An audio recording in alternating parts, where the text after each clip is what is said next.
Hello, boys and girls. My name is Miss Tracy, and I'm going to be reading stories to you. Today, the first story we're going to be reading is called From Tiger to Anansi.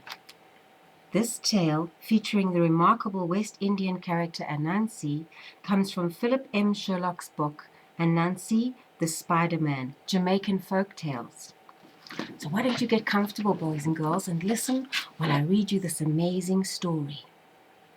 Once upon a time, and a long, long time ago, the tiger was the king of the forest. And there's a lovely drawing of the tiger. Can you see him? At evening, when all the animals sat together in a circle and talked and laughed together, Snake would ask, "Who is the strongest of us all?" "Tiger is strongest," said the dog. When Tiger whispers, the trees listen. When Tiger is angry and cries out, the trees tremble. "And who is the weakest of all?" asked Snake. "Anansi," shouted Dog, and they all laughed together. "Anansi the spider is weakest of all. When he whispers, no one listens. When he shouts, everyone laughs." Now one day the weakest and strongest came face to face, Anansi and Tiger. They met in a clearing of the forest. The frogs hiding under the cool leaves saw them. The bright green parrots in the branches heard them. When they met, Anansi bowed so low that his forehead touched the ground. Tiger did not greet him. Tiger just looked at Anansi. "Good morning, Tiger," cried Anansi. "I have a favor to ask." "And what is it, Anansi?" said Tiger. "Tiger, we all know that you are the strongest of us all. This is why we give your name to so many things. We have tiger lilies, and tiger stories, and tiger moths, and tiger this, and tiger that. Everyone knows that I am the weakest of all. This is why nothing bears my name. Tiger, let something be called after the weakest one, so that men may know my name too." "Well," said Tiger, without so much as a glance toward Anansi, "what would you like to bear your name?" "The stories," cried Anansi. "The stories that we tell in the forest at evening time, when the sun goes down. The stories about Brer Snake and Brer Takama, Brer Cow and Brer Bird, and all of us." Now Tiger liked these stories, and he meant to keep them as tiger stories. He thought to himself, "How stupid, how weak this Anansi is. I will play a trick on him so that all the animals will laugh at him." Tiger moved his tail slowly from side to side and said, "Very good, Anansi, very good. I will let the stories be named after you, if you do what I ask. Tiger, I will do what you ask." "Yes, I'm sure you will, I'm sure you will," said Tiger, moving his tail slowly from side to side. "It is a little thing I ask. Bring me Mr. Snake alive. Do you know Snake who lives down by the river, Mr. Anansi?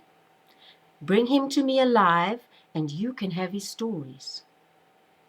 Tiger stopped speaking. He did not move his tail. He looked at Anansi and waited for him to speak. All the animals in the forest waited. Mr. Frog beneath the cool leaves, Mr. Parrot up in the tree, all watched Anansi. They were all ready to laugh at him. "Tiger, I will do what you ask," said Anansi. At these words, a great wave of laughter burst from the forest. The frogs and the parrots laughed. Tiger laughed loudest of all. For how could feeble Anansi catch Snake alive? Anansi went away. He heard the forest laughing at him from every side. That was on Monday morning. Anansi sat before his house and thought of plan after plan. At last he hit upon one that could not fail. He would build a calaban. On Tuesday morning, Anansi built a calaban. He took a strong vine and made a noose. He hid the vine in the grass. Inside the noose he set some of the berries that Snake loved best. Then he waited. Soon Snake came up the path. He saw the berries and went toward them. He lay across the vine and ate the berries. Anansi pulled at the vine to tighten the noose, but Snake's body was too heavy. Anansi saw that the caliban had failed. Wednesday came.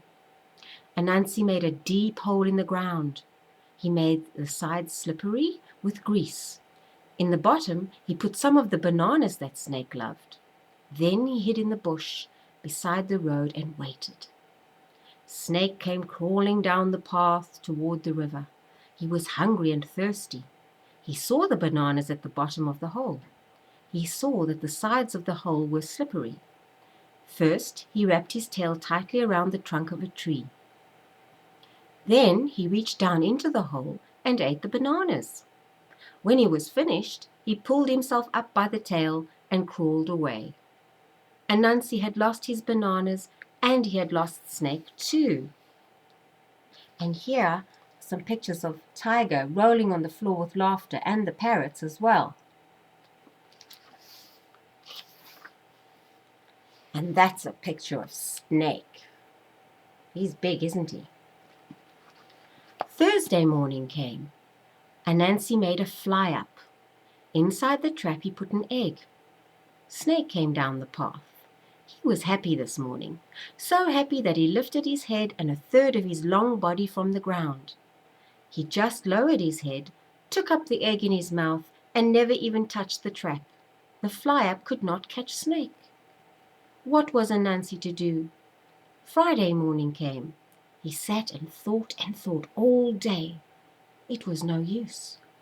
Now it was Saturday morning. This was the last day. Anansi went for a walk down by the river.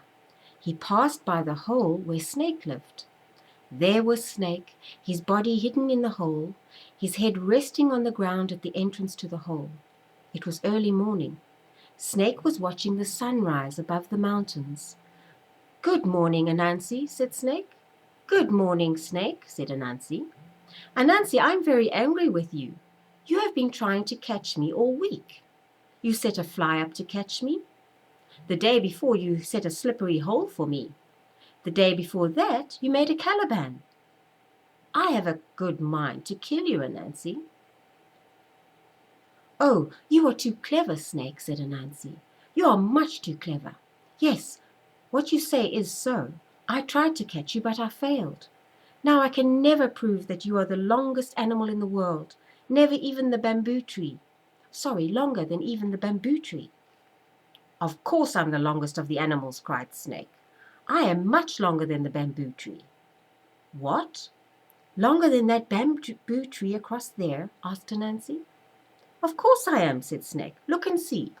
Snake came out of the hole and stretched himself out at full length. "Yes, you are very, very long," said Anansi. "But the bamboo tree is very long too." "Now that I look at you and at the bamboo tree, I must say that the bamboo tree seems longer. But it's hard to say, because it is farther away." "Well, bring it nearer," cried Snake. "Cut it down and put it beside me. You will soon see that I am much longer." Anansi ran to the bamboo tree and cut it down. He placed it on the ground and cut off all its branches. Bush, bush, bush, bush. There it was, long and straight as a flagstaff. "Now put it beside me," said Snake. Anansi put the long bamboo tree down on the ground beside the snake. Then he said, "Snake, when I go up to see where your head is, you will crawl up. When I go down to see where your tail is, you will crawl down. In that way you will always seem to be longer than the bamboo tree, which really is longer than you are." "Tie my tail then," said Snake. "Tie my tail. I know that I am longer than the bamboo. Whatever you say." Anansi tied the snake's tail to the end of the bamboo. Then he ran to the other end. "Stretch, Snake, stretch, and we will see who is longer." A crowd of animals was gathering around. Here was something better than a race. "Stretch, Snake, stretch," they called. Snake stretched as hard as he could. Anansi tied him around his middle so that he could not slip back. Now one more try. Snake knew that if he stretched hard enough, he would prove to be longer than the bamboo. Anansi ran up to him. Rest yourself a little, Snake, and then stretch again. If you can stretch another 6 inches, you will be longer than the bamboo. Try your hardest. Stretch so that even you will have to shut your eyes. Ready? Yes, said Snake. Then Snake made a mighty effort. He stretched so hard that he had to squeeze his eyes shut. Hooray, cried the animals. You're winning, Snake. Just 2 inches more. And at that moment, Anansi tied Snake's head to the bamboo. There he was. At last, he had caught Snake, all by himself. The animals fell silent.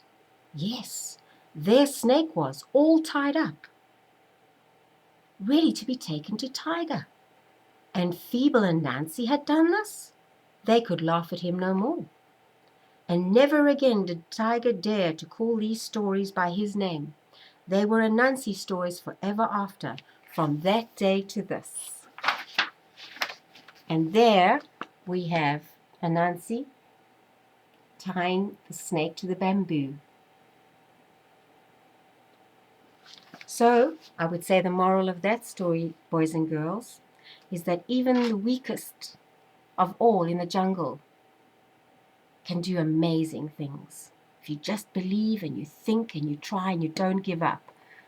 And that's what Anansi did. Anansi didn't give up. And in the end, he won. I hope you enjoyed that story, boys and girls. Please come and join me. Every day I will have new stories for you. And if you'd like to send me stories, then you can do so. I will be leaving my email address on my website, and you can write to me and tell me stories from your country, from where you live, from your culture. Love to hear all sorts of stories, and let's share them with each other. All right? Thank you, sweeties, and you have a good night or a good day wherever you are. All right? Bye. See you soon.